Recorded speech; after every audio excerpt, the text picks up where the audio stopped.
Blog Talk Radio. Good morning out there in Blog Talk Radio land.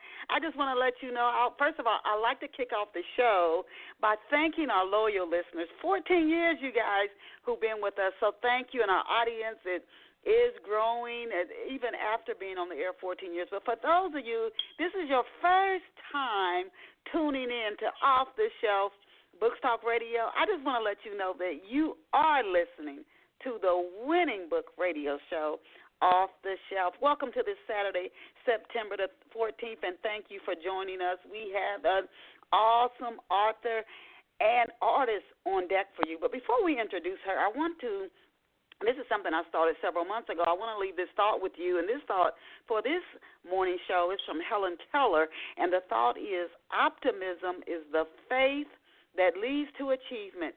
Nothing can be done without hope and confidence. So that's something to think about as you go through your day. I also want to ask you a question. How good of a mystery sleuth are you? Are you one of those people, you read a book, whether it's John Grisham or Mary Higgins Clark was another one, Walter Mosley, and you can figure out who did just what before it's revealed? Or you one of those people, you watch a movie and you know, whether it's an Agatha Christie film or whatever, whoever wrote it, you can figure out just what happened. It might even be a real life story. You know just what happened. You can put all the little dots together before it's revealed. Are you one of those people and you love mysteries for that reason? And then do you value relationships? Relationships between a parent and a child, siblings, friends, and a soulmate relationship. If you like mystery and you value relationships, there's a soulmate relationship between Raymond and Brenda, and then there's a complicated father-son relationship because Raymond's father, who raises him alone, he has untreated alcoholism, and he is mean. But there's also this friendship. He meets 4 friends in college, and this bond lasts a lifetime. But one of them, or maybe 2, could be involved in this murder mystery. If you like mystery relationships, I encourage you to get a copy of Love Pour Over Me right now. You can get it in ebook or in print form.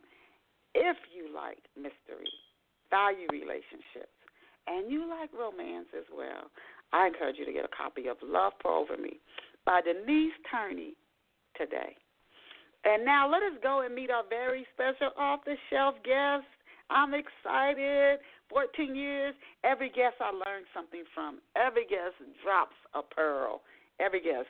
And so I encourage you, even as you listen to today's show, you can go back, share with others, and listen to other shows in the archives. Every guest leaves a pearl.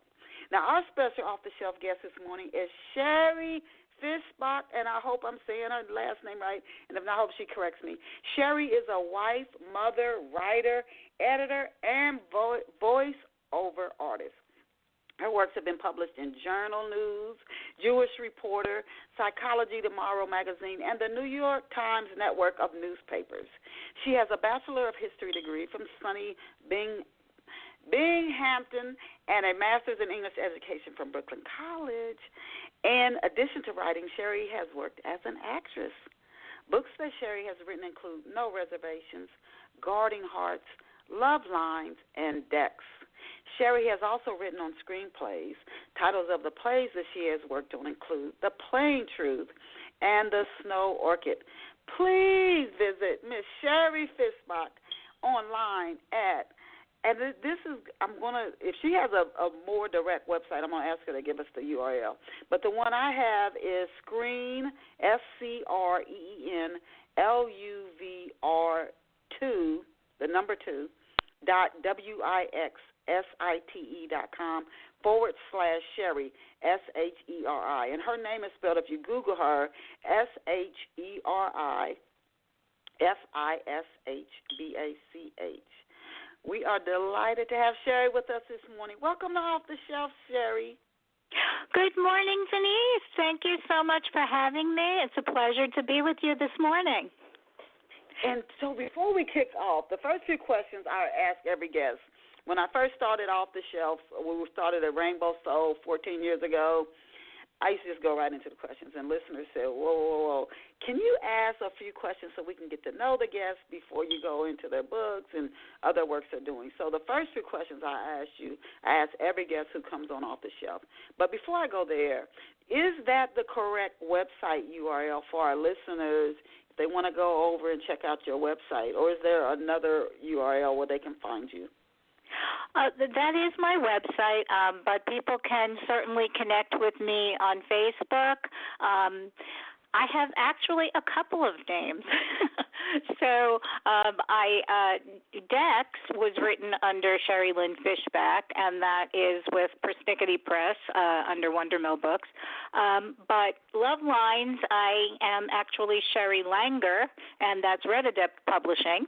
At two different publishers and two different markets, and therefore two different names. So, but you can find me on Twitter as Sheri Fishbach, and you can also find me on Facebook. I have a page for Sheri Langer, I have a page for Sheri Fishbach, and I have a private page for Sheri Fishbach. So there's all kinds of ways of getting in touch with me. Okay. So just remember that name, you guys, Sheri Fishbach, Sheri, first name. Last name, Fishbach. So to kick it off, Ms. Sheri, could you please tell off-the-shelf listeners where you grew up and what life was like for you growing up?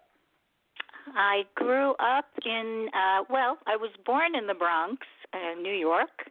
I was there for about 8 years, and then I moved to a suburb in Rockland County, which was about 40 minutes away from there. When I was a very young child, I was modern Orthodox Jewish. It was very, very interesting because I went to what's called the yeshiva, and that was like a private kind of school where you learned two different curriculums. It was Hebrew and then English, and I did that until we moved to the suburbs, and then I started public school. So that was a whole different world for me. When I was a kid, my folks split up, and they subsequently remarried other people who had been married before, and they had kids from previous marriages, and then they each had a daughter together. So I have lots of siblings in a variety of ways. And I had an interesting upbringing for sure. It was very colorful with all kinds of people because let me tell you, when you come from that kind of household, you get introduced to so much family and they become part of your heart and part of your life. And so I was very, very lucky to have had two adoring fathers, both of whom I called Dad. And I valued each relationship individually, and they were each wonderful people to me and taught me a lot.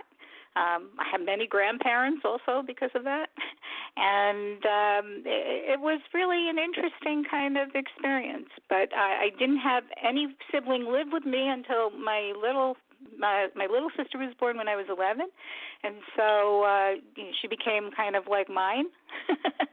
And I valued being able to be a kind of second mommy to her in a way. I felt like that was my job, my responsibility.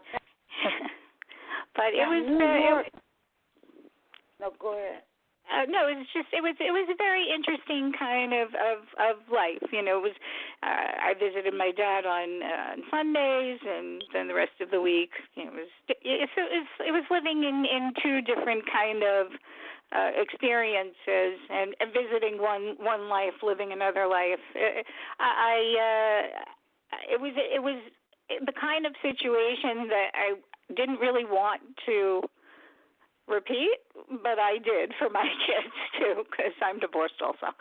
So, you know, a lot of you, and I appreciate you sharing that, Sheri, because a lot of people that is their life right now, and you'll hear kids. You know, I'm with my mom, and she's very different from my dad, and then I have to go spend time with my dad, and it's like the rules are different and the personalities are different. So I appreciate you sharing that, because you show that you can do it and still go on to live a rewarding adult life, even though that may be challenging, making that constant shift. But you grew up in New York City, and I got to tell you, I did, and I wonder how many of our off-the-shelf listeners as well romanticize New York City. I find people romanticize certain places like Paris, London, New York. There's certain cities that, Los Angeles, you think, if I just get there, if I can just get to L.A., if I can just get to New York. And this is where you grew up. So with all the arts, and it's just, New York is a city unlike any other city to me. But with all the arts and everything going on in New York City, what did you dream of becoming? Seeing all this going around you, what did you dream of becoming when you were a kid? Oh, well, when I was really little, I just loved movies. And so really from the time that I was a toddler, I loved movies. And I love television. And I thought of myself as an actress when I was much younger, and that's kind of what I wanted to do. At least that's what I thought. But I also really, really enjoyed writing from the time that I was very young. And I started writing poetry and different pieces when I was about 10. And I found that both were really important to me. And so I did study both at different times, and I took different classes to honor both passions. But ultimately, I find that for me, it's more rewarding to write, because then I have the opportunity to put my words into everybody's mouth. So that makes me happy. I get to speak for every single character involved in a situation, and that gives me the kind of power and control that I think that I like to have, at least in one aspect of my life. So act movies, and then now you're on the other end of the camera. Now you also have a history and an English education degree. Had you at one point planned on becoming a teacher? I thought so when I was younger. I thought when I first went to grad school that I would do that. I wanted to be a mom so badly. I wanted a big family because I was a lonely kid. Like I said, even though I had all this great family and all these siblings, my little sister wasn't born until I was 11. So I wanted a big family. I have 4 children, and that was really primary. But the writing was always there. I always did some form of freelance writing from the time I was an adult onward. But the teaching was something I did do some teaching for a little while, but I just found that it was more meant to be for me to be a writer, which I believe is a calling more than anything else. Now you, as I said earlier, you're center of a lot of arts hubs in New York City. I mean, you're talking theater, painting. How many book publishing firms are in New York City? Just even going through Central Park, you can it's just the arts are everywhere. People playing music. So you're center of a lot of arts hubs. Has living in New York City, did it help you, your acting and writing careers? Does living in the Big Apple, does it make it easier, Sheri, to land theater and book deals? No. I don't think so. I think I honestly think it's your passion that leads your way. That's really, your passion is what lights your path. That's the only thing that I can really trust in. When you have a fire in your belly and it's something that you really want and you pursue it, I don't think it makes a difference where you are. And maybe you have easier access from a logistic vantage point where you don't have to travel as much as somebody else, like in, Nebraska. So your train trip is a little bit shorter if you want certain things. But it's just like anything else. You're still one of many who want the same kinds of things. You just have to offer something that's a little bit different your way and have people catch on. And that's work. That is consistent, never-ending work. Sheri, tell us what type of work did you do as a voiceover actress? Did you work on commercials?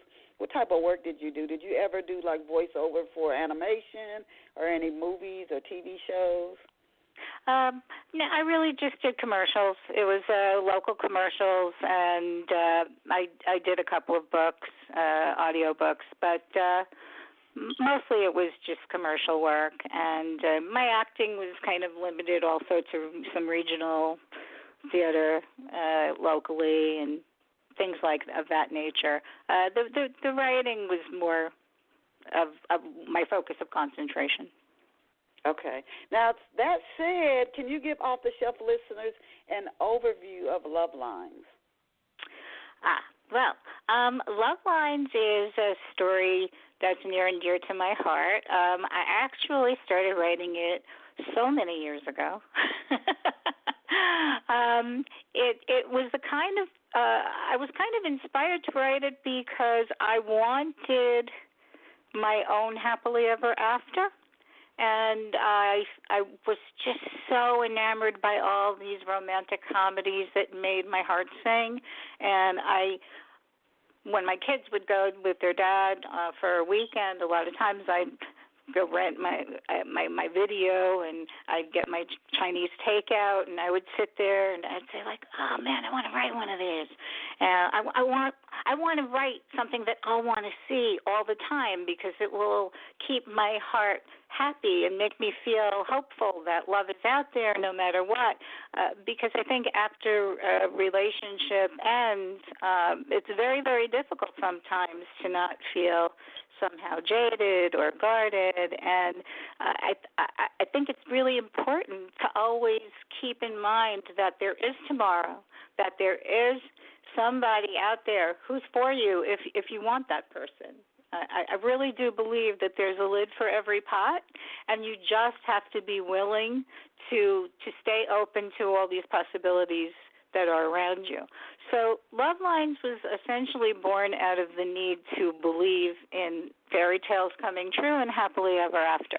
And so it is a story of a divorced woman with a 10-year-old daughter who has a little bit of a physical issue that she has to contend with that keeps her a little bit different from other kids her age.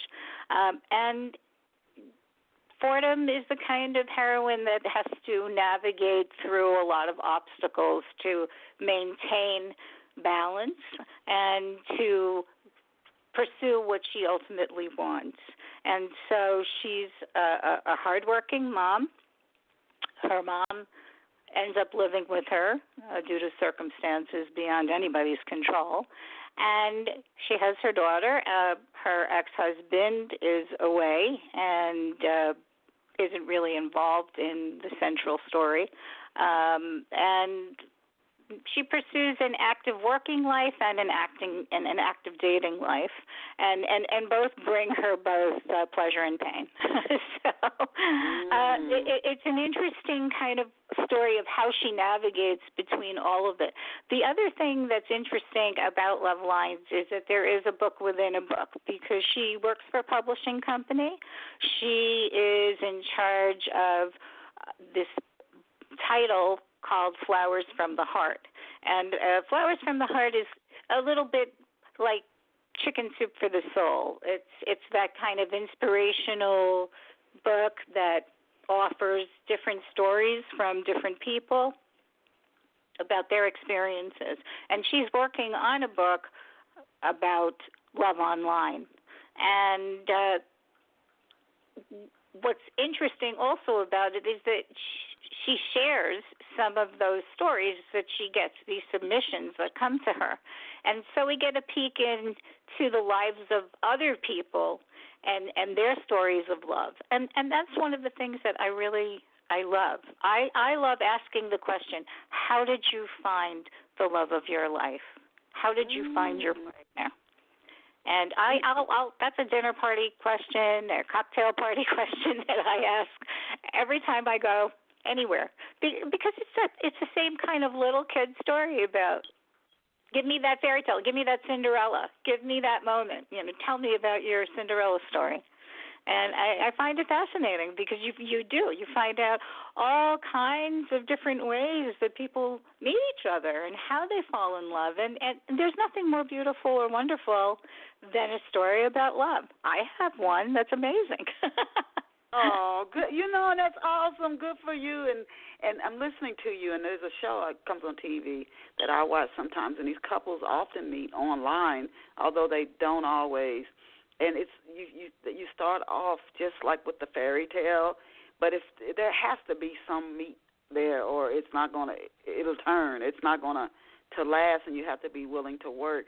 But that's interesting, Love Lines. And when you brought up the people who write in to forward him Price with these stories of how they met in their online relationship. Now, it's encouraging, Sheri, to know that editors, talking about Love Lines and what Fordham does in her job in the book, it's encouraging to know that editors really, really do read story submissions, because you think sometimes, they're just clunking it into the rejection pile and sending you a form letter. But how many submissions is Fordham reading every day as an editor in her job in the book Love Lines?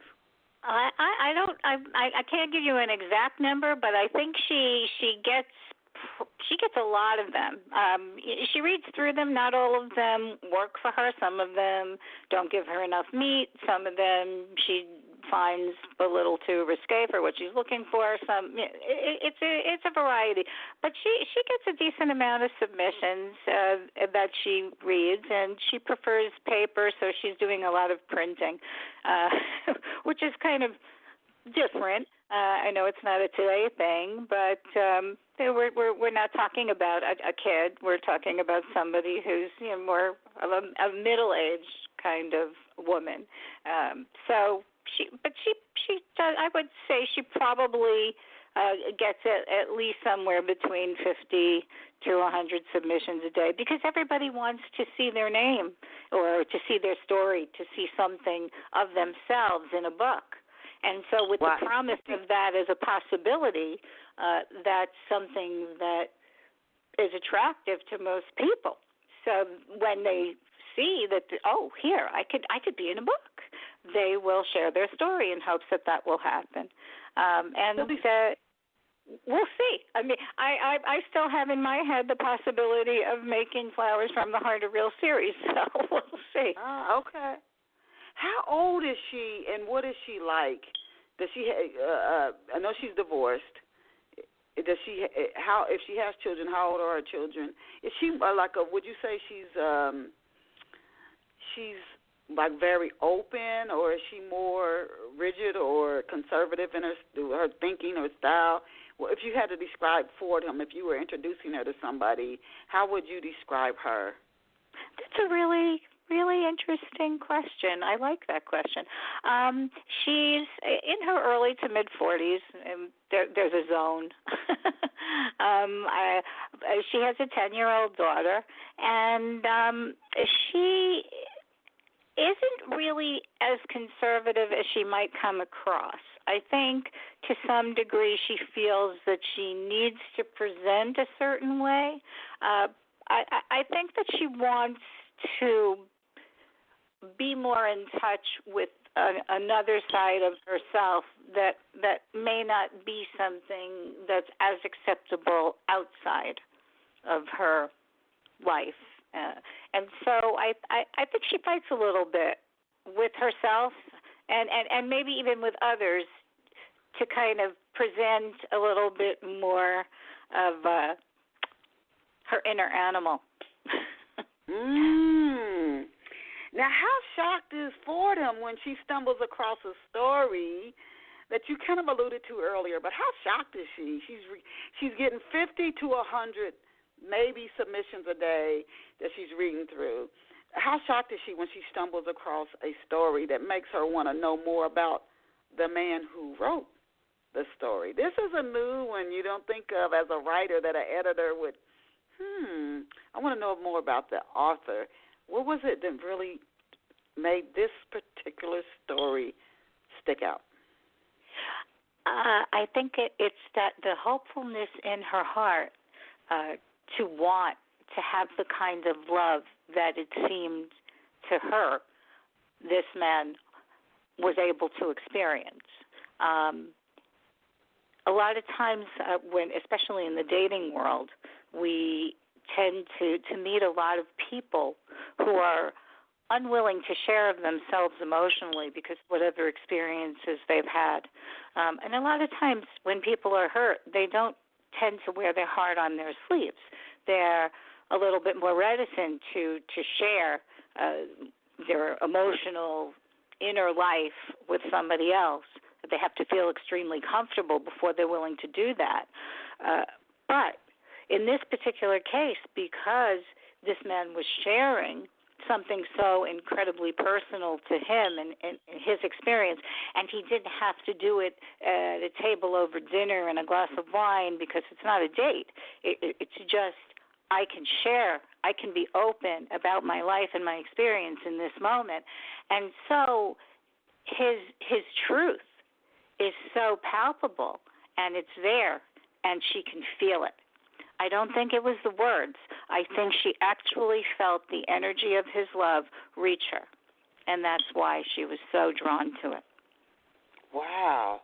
After reading all those stories, that's interesting that one, and she felt that energy. Is it, before we go into talking about Dex, is Love Lines, is it set in New York City? Where is this book set in, and how do you give readers up-close look as an author? How do you give readers an up-close look of the city that Love Lines takes place in? Oh, I'm so glad you asked that question because my mentor was the late, great Beverly Swerling.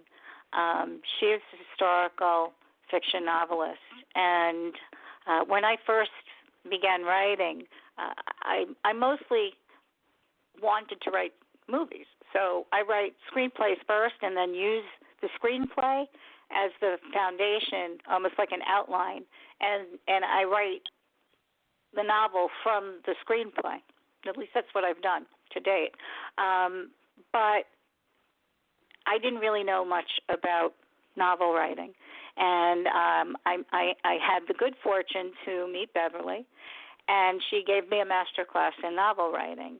And one of the things that she taught me was it's a term called verisimilitude.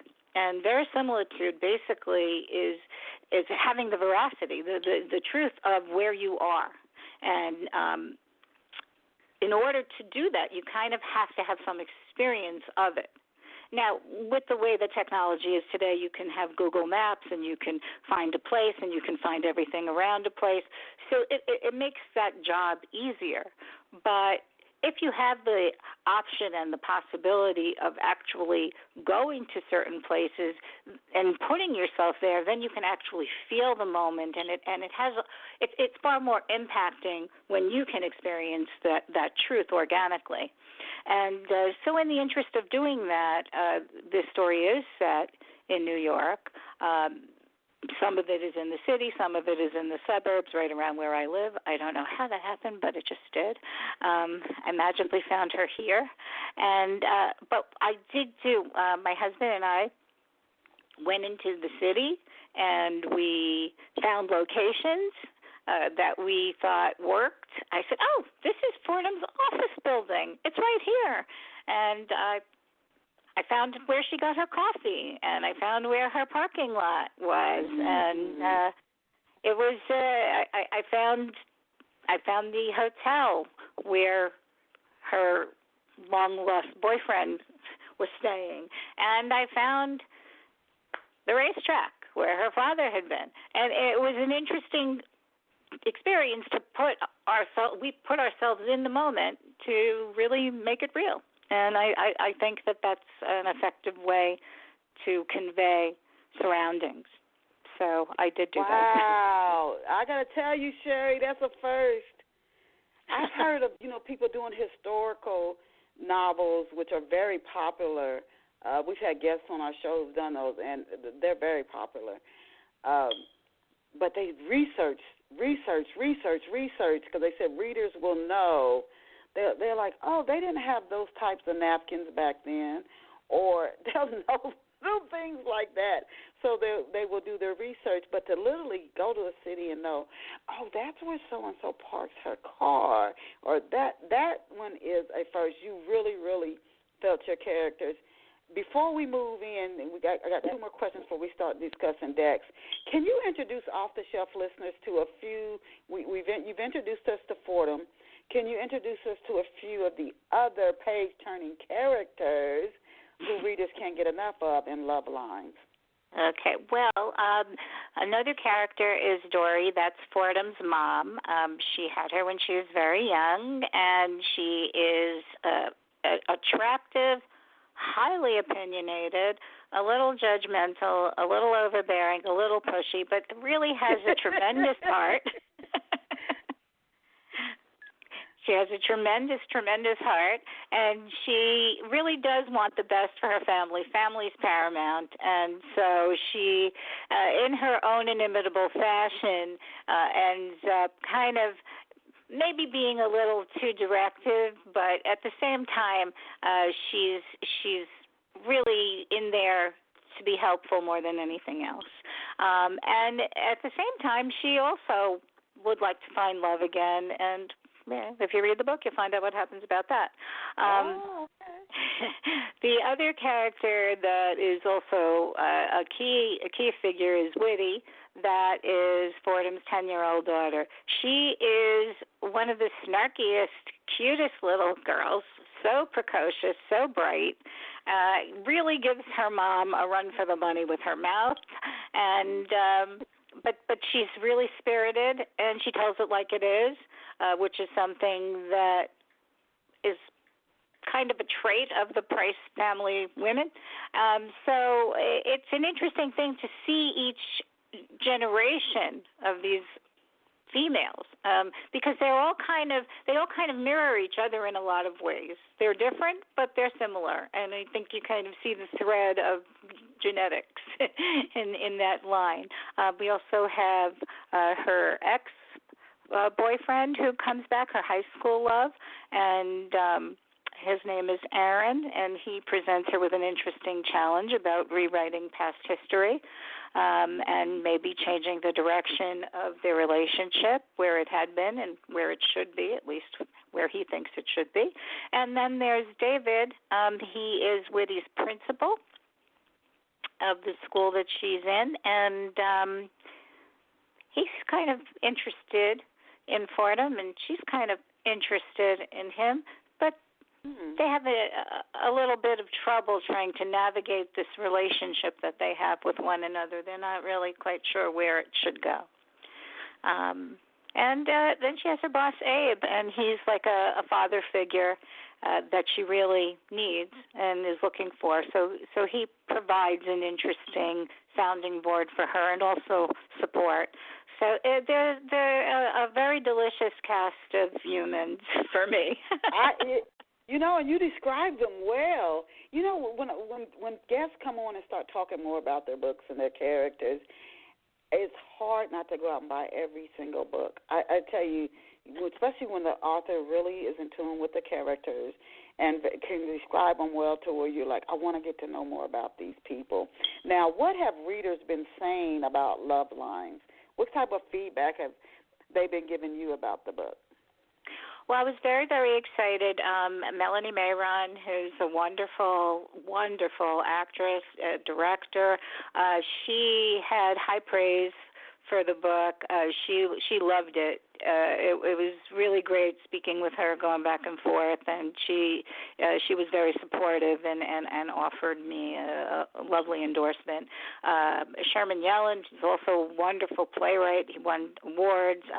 Also very, very supportive. I've gotten feedback from there was former vice president of finance for MTV, who's now with Beyonce's production crew. He loves it.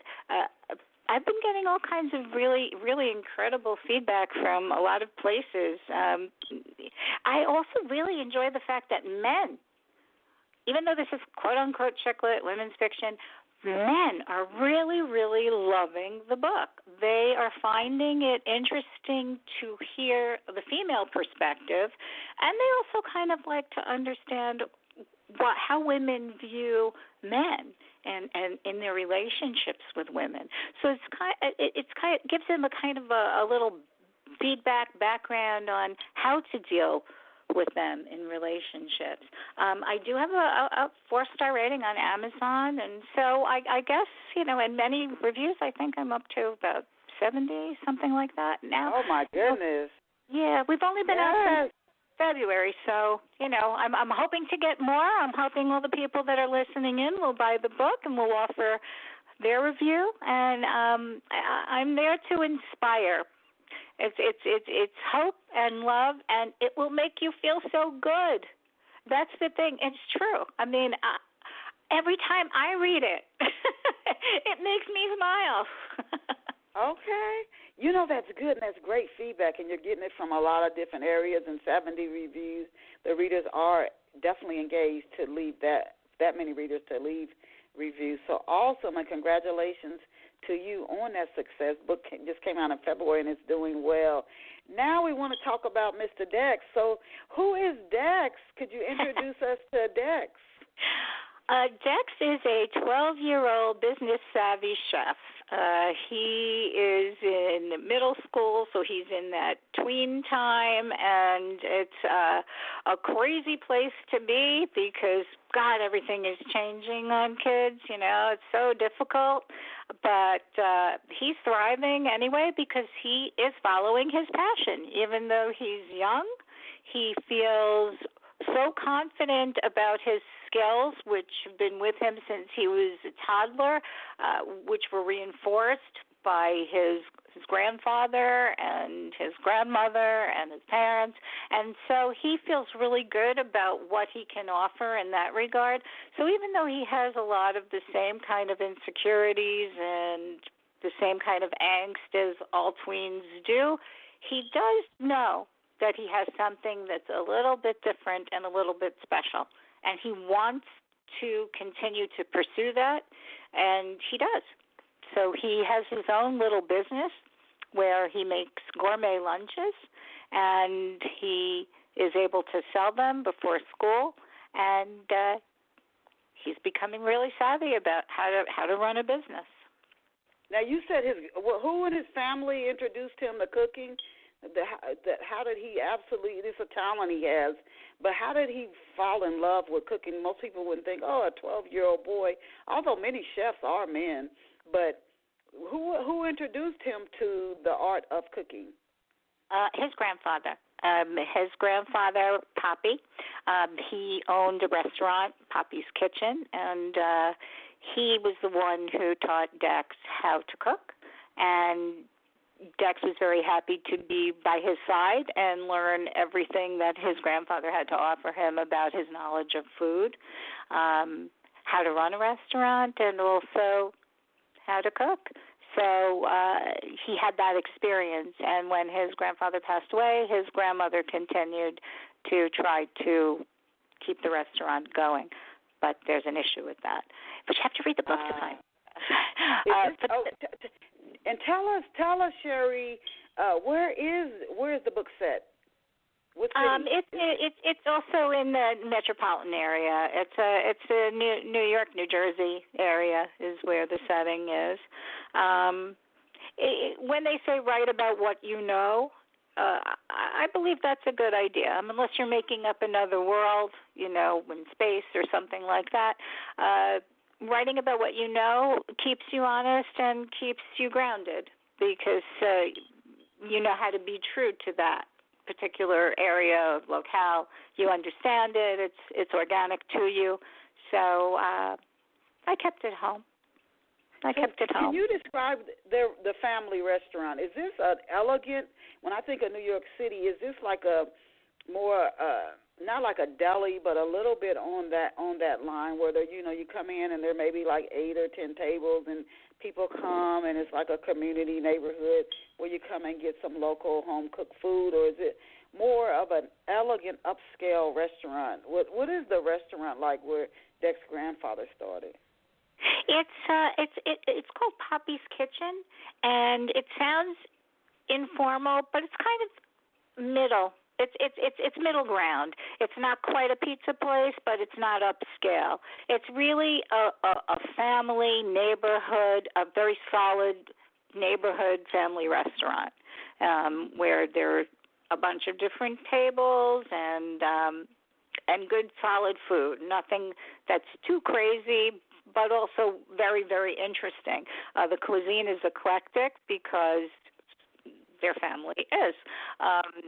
They're Jewish Italian, and so both cultures are represented in their food. And I think that that's something that is relatable to everybody, because we all kind of have our backgrounds, and it's always interesting to hear what people eat. The recipes were important to everybody growing up, what their grandmother made, what their great-grandmother made. Everybody has a different recipe for chicken soup. Everybody has a different recipe for Italian gravy. They're all different kinds of foods that are represented culturally. So I think that that's also something that's important. Dex considers himself a pizza bagel, and so he wants to represent that honestly. Now, what is his ultimate goal? What is Dex's ultimate goal, and why is he working so hard to woo Miss Alicia? Well, no, Alicia is his sister. He wants to woo Sarah. Sarah is the girl. Okay. It's okay. Sarah is the girl of his dreams. And the thing about Dex is that he feels really gawky and awkward. He's really, really thin. He's tiny. And Sarah, she seems to really love jocks. She is so attracted to these guys who are taller and bigger, who seem to be able to work the field. Dex wants to be one of them, because we always want what we aren't. As the kids, when they see something and it's like, I want to be like that, I want to be like that, I want to get that, I want to have that. And so even though here he is with this incredible skill, he's not focused on that as much as he's focused on what he doesn't have and what he wants. So there's always this aspiration, and so he is trying very hard to get the money to buy a gym system that will help him bulk up so that he can compete with all the parent suitors. Okay. So his cooking is the path there. He has his skill. Well, I really find that kids and food. When I was looking to, because again, this started as a screenplay. I was working with another person. It was a line producer assistant, and she was kind of guiding me a bit about what studios were looking for, and she was talking about, family movies are big, blah, blah, kid-centric. And I started to think about, what would go with kids? And I had that. Did you see Working Girl? That movie, Working Girl, with Melanie Griffith, years ago? I may have. I don't recall, though. Well, somebody asked her in an elevator how she got an idea, and she was just standing there going like, I put this together with this. She had 2 different newspaper articles, and she was inspired by reading both to put them together. And I kind of had that moment on my own, because I was like, kids, food. It's like a natural fit to me that kids and food would go together. And I kind of conceived of this idea way before all of these shows that are now on the air. Because I was, Dex has been tossing around in my world for over 10 years. And so we even had a meeting at Food Network. Chopped Jr.? He'd have been on Chopped Jr. on the Food Network. Oh, he would have won Chopped Jr. Okay. Okay, Dex, he was really that good of a cook? Oh, yeah, he'd been. Oh, well, he'd have had no problem in that kitchen. Now, what age group is Dex written for? He himself is 12, but what age group is the book written for? The stats on it are like 8 to 13. However, I must tell you, because every demographic is represented in the book, his grandmother is front and center. She has a very, very strong story. His sister is like 19, and her boyfriend is like 20, so that demographic is represented, and then the kids are represented. So even though it's written for 8 to 13, it's really for everybody. I've been getting such great feedback from adults, so it's interesting. It's interesting. I really believe that it's possible that Dex was the inspiration behind Chopped Jr. Because we did meet with Food Network way prior to that show, and we had a meeting with them. But they were really into at the time. They were just into, it's a reality-based show. They weren't into scripted, so we kind of went on our merry way. Interesting. Now, I love Dex's book cover. How did you find the illustrator for the cover of Dex? Arlen Schumer.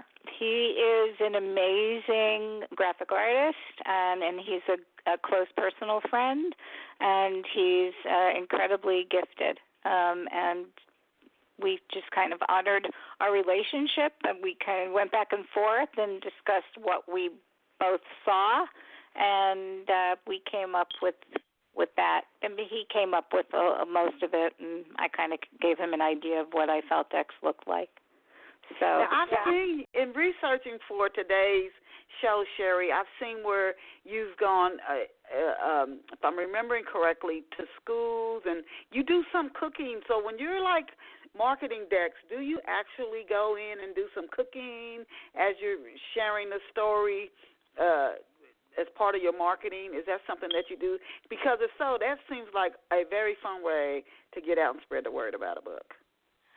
It would be, but there are kind of too many issues with cooking at the different locations that I go to. Usually when I go to schools and I do presentations at schools, I'm either in a library or a classroom, so it doesn't really lend itself to that kind of experience. So for now, I just kind of go in and we have a conversation and we do a presentation and kids ask questions, and it's a lot of fun. I love going to the schools and talking to them. They're always so cute.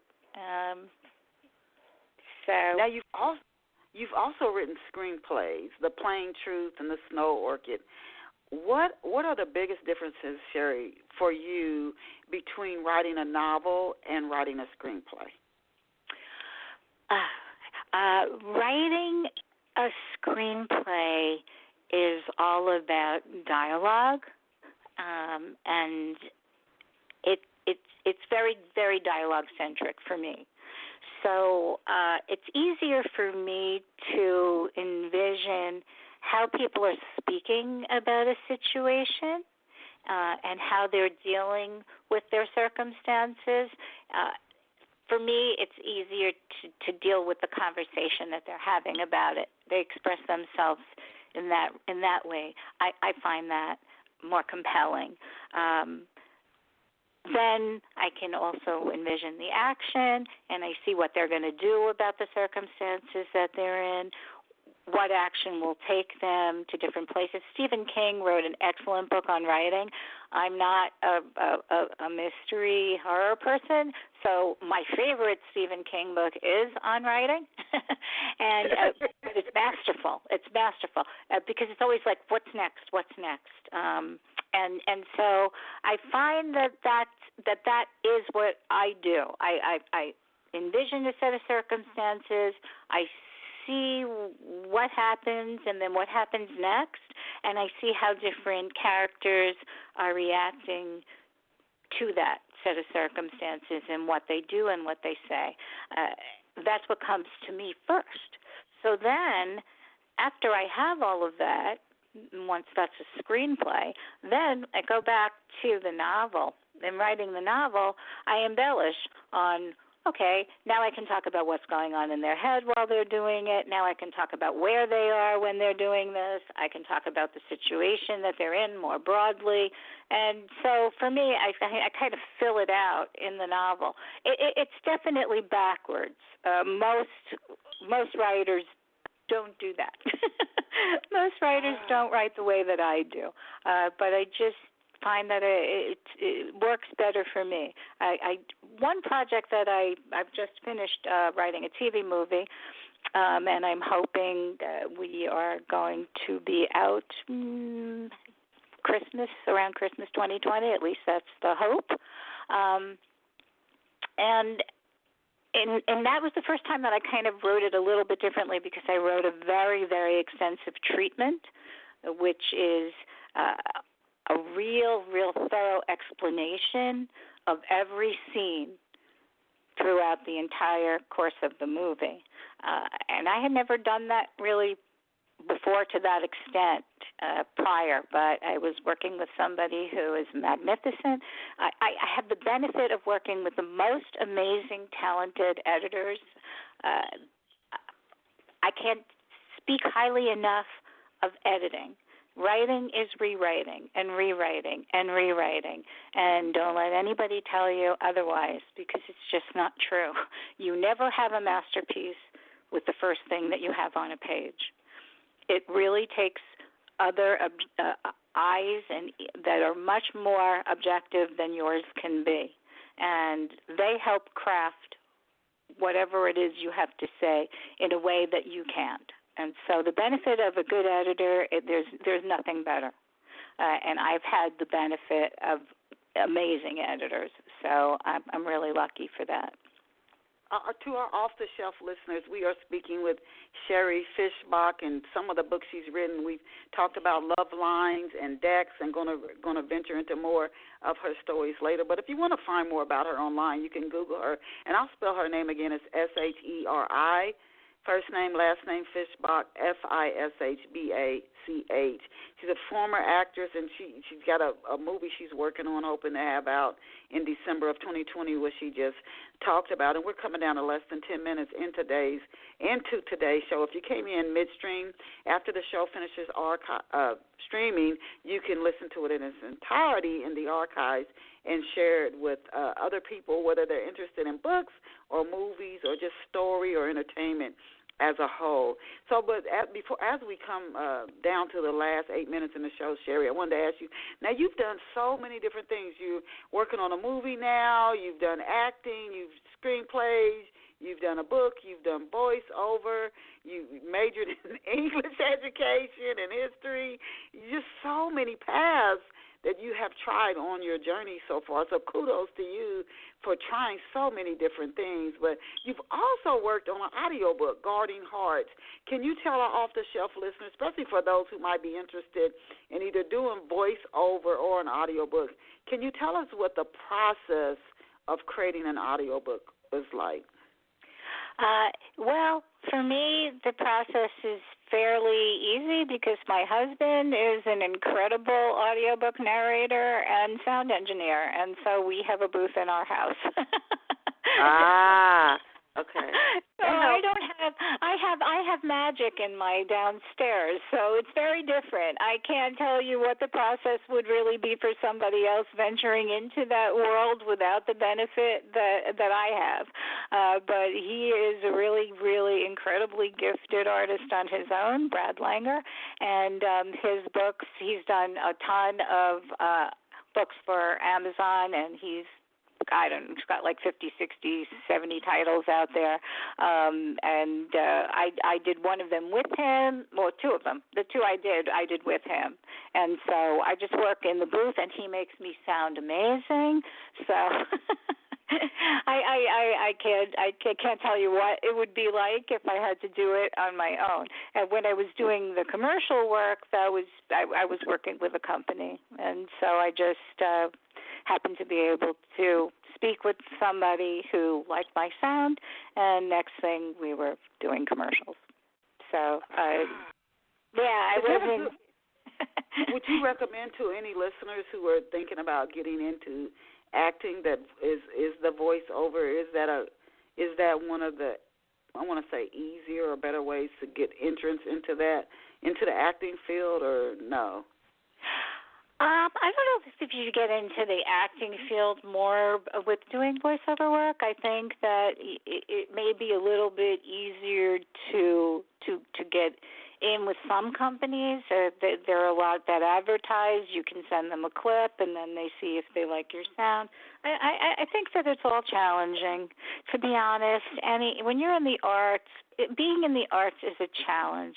It's a commitment. It's not easy. It's not a road that I suggest anyone take unless they're really, really willing to risk their sleep, because your nights are taken up with all kinds of agita.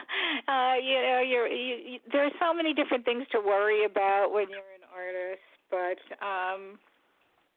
it's an interesting path, but it's not for the faint-hearted. But you do with one thing that I do really love about audiobooks in general. I got to play a 23-year-old Southern rock star, so it was beautiful. It was a beautiful time. I loved it. Okay. Now, you also, can you tell us very briefly, as we only have a few minutes left, but about your editing services? What type of clients do you work with as an editor? I've just done a variety of different kinds of jobs when it comes to that. Most recently, I wrote for an academic content company where I was just writing short stories for educational testing. Sometimes I'll just get pieces from different people who are looking for services for any of their kind of writing needs. I've been doing more writing than editing these years, so that's more of my passion. It's what I'm best at. I did work for the New York Times for several years as for one of their services, Learning Network, and I did a bulk of my editing. That was my time for doing my editing, most of it. Well, occasionally, though, things come up and I'm interested, I will, for somebody who's writing a piece and they need help, I can be of service. But I've just been doing so much of my own writing lately that it's been difficult to divide my time. So I haven't really been as connected with editing. Plus, I just think I've worked with so many editors that I think are far superior to me. I'm more of the writer, and I say, like, wow, editors, God bless them, because they really they're doing. You know what? And that is a skill. Can you share 3 to 4 steps that you've taken, Sheri, that you found to be effective at getting the word out about your books? I have an amazing husband, so I handle a lot of those duties to him, and he handles a lot of the PR that we do. I think that he uses different book reviews, like services, to some degree. We also try to reach out to communities. We've gone to libraries, and we speak to schools. We've done some book tours with Dex. My publisher had us go to a variety of conventions, and so we were there for conferences and book conferences, and I've done speaking engagements. He's kind of booked me to do that. If you can do book tours, great. We just haven't really had the time or opportunity. But I think that's the majority of the stuff that you can do. It's all about readership, and it's about contacting wonderful people like you who are doing amazing jobs. And I do. I have to thank you, Denise. You are a magnificent interviewer. I loved you. You are so wonderful at what you do. You're very homey. You're just spot on with how you direct and navigate through this conversation. So thank you so much. I think that you're great. And thank you. Now, where can off-the-shelf listeners get copies of your book, Sheri? Oh, it's on every online book bookstores there is. It's Amazon, Barnes and Noble, Target, I think Walmart. Every bookseller, every online bookseller, both books. It's Sheri Fishbach for Dex, and it's Sheri Langer for Love Lines. For now, more to come. More to come. And we will be excited next December when we see that movie coming out, and I can say, and everybody can say, oh, we heard her on Off the Shelf. So we're looking forward to that. We have come to the end of today's show. You guys, we've had the pleasure, the absolute delight, in connecting with Miss Sheri Fishbach, SHeriFishbach, and she's online at ScreenLover2, and I will give you, spell out the URL for her website, SCREENLUVR2, the number 2, .wixsite.com/Sheri, SHERI, but you can Google her, Sheri Fishbach, and she will come up. So we want to thank Sheri, the author of Dex and Love Lines, and more to come from her for being here with us. She worked on an audiobook, Guarding Hearts, and she's done many other works, but we want to thank her for being here with us this morning. And thank you, each of our loyal listeners. Remember, set your calendar Saturday mornings, 11 a.m. Eastern Standard Time or New York City time to catch Off the Shelf Books Talk Radio. And please tell others when the show finishes streaming, share the link so others can hear and be introduced to Miss Sheri Fishbach, and go out and support Sheri and her books. Remember, you are awesome. You are incredible. You are absolutely amazing. Go out and create a fabulous day for yourself. Sheri, I'll shoot you an email. Bye for now.